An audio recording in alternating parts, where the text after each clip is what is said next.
तृणमूल कांग्रेस ने इस मामले पर बिल्कुल चुप्पी साधी हुई है। इस बीच लोकसभा स्पीकर ओम बिरला ने आचरण समिति यानी एथिक्स कमेटी को यह मामला सौंपा है। अब इस एथिक्स कमेटी का कंपोजिशन क्या है? 15 मेंबर एक कमेटी होती है और बीजेपी के सांसद हैं विनोद कुमार सोनकर, वो इसके अभी अध्यक्ष हैं। कुल 15 सदस्यों में से 6 सदस्य बीजेपी के हैं, 4 सदस्य कांग्रेस के हैं। इसके अलावा Shiv Sena, BSP, CPM, YSR Congress और आरजेडी के एक एक सदस्य हैं। इस तरीके से 15 सदस्यों की ये समिति बनती है एथिक्स कमेटी की।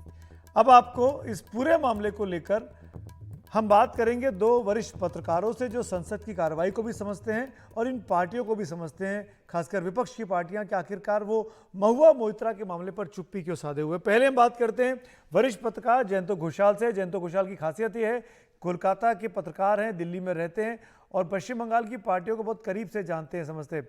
जयंतोदा, मेरा पहला सवाल आपसे यही है कि अब ये मामला एथिक्स कमेटी को चला गया है, 26 तारीख को बुला लिया गया है निशिकांत दुबे को और देहाद्री साहब को, आगे क्या होगा? टीएमसी लीडरशिप ये जो इशू ममता बनर्जी और अभिषेक बनर्जी ये चाहते नहीं हैं, इसके साथ ज्यादा एसोसिएट करना नहीं चाहते हैं। और पार्लियामेंट में मतलब it has become very complicated, क्योंकि क्या एथिक्स कमेटी में क्या नतीजा क्या होगा, क्या साबित होगा, वो तो बात की बात। लेकिन अगर हर हियरिंग और ये publicity, it is not complimentary for TMC's political situation. तो मुझे लगता है इसमें महुआ मोइत्रा में भी she is a very articulate person, बहुत अच्छे मतलब उनको स्पीचेस और, लेकिन ये जो इशू है और ये अचानक निशिकांत जी के साथ ऐसे तो हुआ नहीं। और अडानी जी के खिलाफ जो बार बार जो कंप्लेन और शिकायत क्वेश्चंस जो भी है, मैंने ये भी जानकारी लिए हैं पत्रकार के नाते, मैं आपको बता सकता हूं कि महुआ मोइत्रा परमिशन तो नहीं लिया ममता बनर्जी से कि क्या सवाल करना है। इवन सुदीप बंदोपाध्याय से पूछिए कितना सवाल कंसेंट लेके किया गया है। क्या टीएमसी ने जो अभी तक अपनी पार्टी के लिए, अपने सदस्य के लिए कोई औपचारिक तौर पर बयान नहीं दिया है, आधिकारिक तौर पर ना ममता बनर्जी बोली ना कोई प्रवक्ता बोला, क्यों ये चुप्पी है दादा? इसका इसका कारण देखिए, ऑफिशियली टीएमसी का वर्शन जो है, ऑफिशियली टीएमसी का वर्शन है कि this is an issue Mahua Moitra and Nishikant ji, और ये basically it's a bilateral issue, it's not a multilateral issue. और इसको महुआ मोइत्रा कोर्ट में जाएंगे और इसको जो भी करना है करेंगे। Party is nothing with party issues, party का एजेंडा, पार्टी के मैनिफेस्टो में तो अडानी जी का इशू है नहीं ना।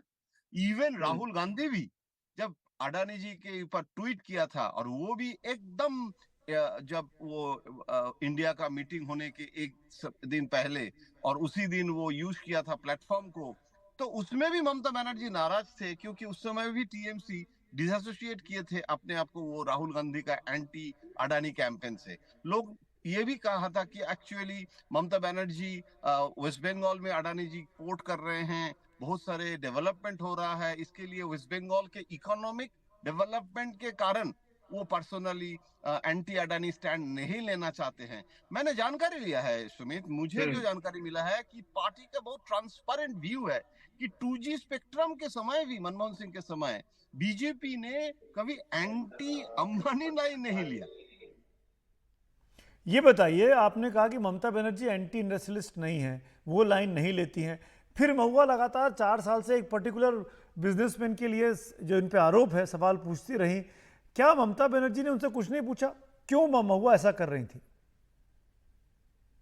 मेरा तो सवाल है कि क्या महुआ मोइत्रा ये सवाल करने के पहले पार्टी का कॉन्सेंट लिया था? क्या सुदीप बनर्जी को भी पता था? लोकसभा का तो लीडर था। तो यूजुअली ये autonomy senior member of parliament को दिया जाता है और हर पार्टी में होता है। अभी ऐसे नहीं है कि इसमें रिमोट कंट्रोल में पार्लियामेंट अफेयर्स, ममता बनर्जी नवान्नो में बैठ के कलकत्ता में रिमोट कंट्रोल में, क्या कोई चीफ मिनिस्टर, जब नीतीश कुमार चीफ मिनिस्टर है, वो नहीं कंट्रोल कर सकते हैं। और आजकल तो और कठिन हो गया है, क्योंकि बहुत सारे इंडिविजुअल एजेंडाज ऑफ पार्लियामेंटेरियंस हो जाते हैं। तो उसमें ऐसे नहीं है कि इसे ममता बनर्जी के डिक्टेशन में महुआ मोइत्रो हम्म। ने स्टेटमेंट किए हैं, ऐसे बिल्कुल ऐसे नहीं है।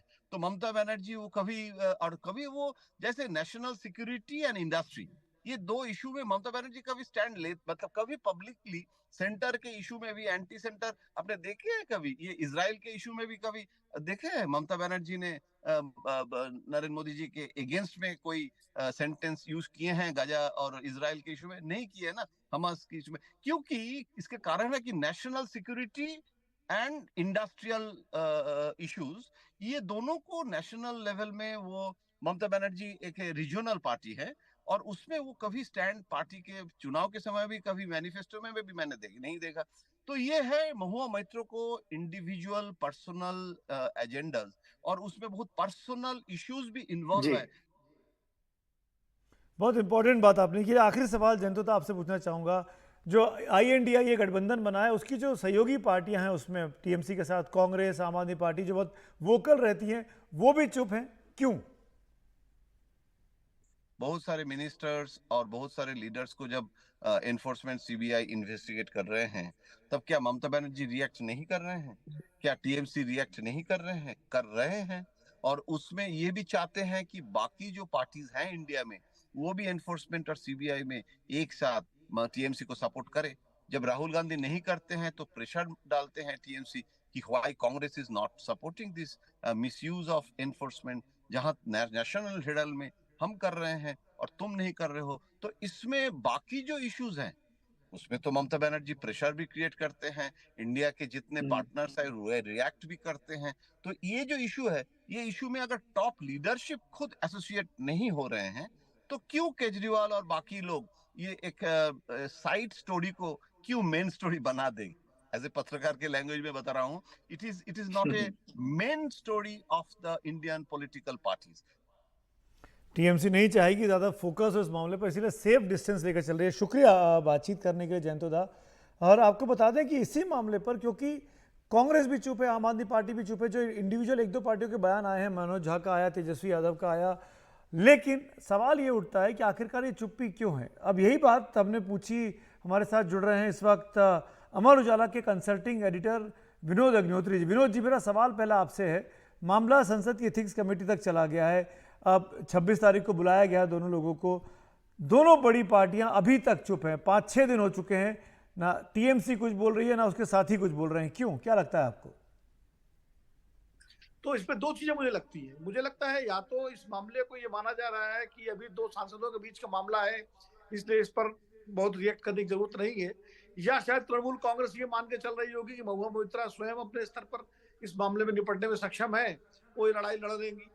लेकिन जिस तरह से, चाहे वो संजय सिंह का मामला हो, चाहे मनीष सिसोदिया का मामला हो, या अभिषेक बनर्जी को लेकर के जब कोई कार्रवाई होती है, तो जिस तरह तृणमूल कांग्रेस या आम आदमी पार्टी या राहुल गांधी और सोनिया गांधी से जब पूछताछ हुई तो कांग्रेस पार्टी इस तरह खड़ी होती है, या RJD होती है, तो जब लालू प्रसाद यादव के परिवार पर कुछ कोई एक्शन होता है तो RJD खड़ी होती है। तो वो उस तरह से पार्टी की संस्थागत प्रतिक्रिया जो है अभी तक महुआ मोइत्रा वाले मामले में सामने नहीं आई है।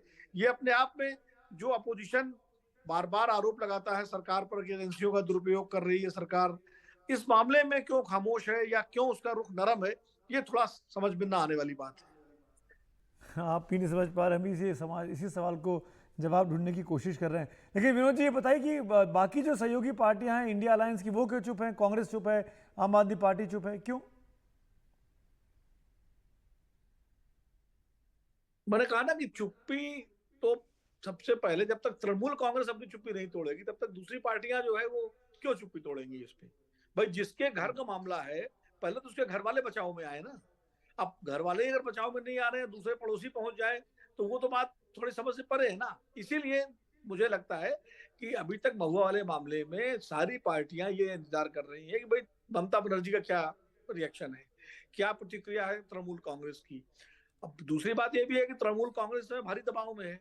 जिस तरह अभिषेक बनर्जी से पूछताछ हो रही है, जिस तरह उनके कोलकाता में उनके तमाम मंत्रियों पर जो है ईडी और CBI की कार्रवाई हो रही है, तो अब एक नया मोर्चा और खुल गया महुआ मोइत्रा वाला। तो ऐसे में मुझे लगता है ममता बनर्जी भी काफी दबाव में है और तृणमूल कांग्रेस भी दबाव में है। तो फिलहाल वो जो मोर्चे कलकत्ता में खुले हुए हैं ईडी और सीबीआई की तरफ से, पहले वो उन पर बचाव करें।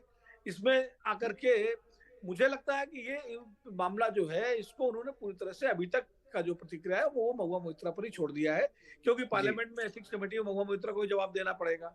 एथिक्स कमेटी में तृणमूल कांग्रेस के भी सांसद होंगे, विपक्ष के भी सांसद होते ही हैं उसमें, या तो ऐसे में वहां महुआ मोइत्रा अपना क्या जवाब देती हैं, किस तरह का डिफेंस करती हैं, उसके बाद ये पार्टियां तय करेंगी अपना रुख। चलिए, बहुत बहुत शुक्रिया विनोद अग्निहोत्री जी हमसे बात करने के लिए, इस पूरे मामले पर रोशनी डालने के लिए। यानी कुल मिलाकर हर पार्टी जो इंडिया अलायंस की है वो एक तरीके से सेफ डिस्टेंस लेकर चलना चाहती है महुआ मोइत्रा से। या तो उसको ये लगता है कि महुआ मोइत्रा की ये पर्सनल लड़ाई है, इसमें नहीं कूदना चाहिए, उनके ऊपर पर्सनल एलिगेशन लगे हैं पैसे लेके सवाल पूछने के। और दूसरा ये हो सकता है कि सबको ये लग रहा हो कि महुआ मोइत्रा कहीं अगर कल फंस गई तो वो कैसे अपने दामन को उससे अलग कर पाएंगे।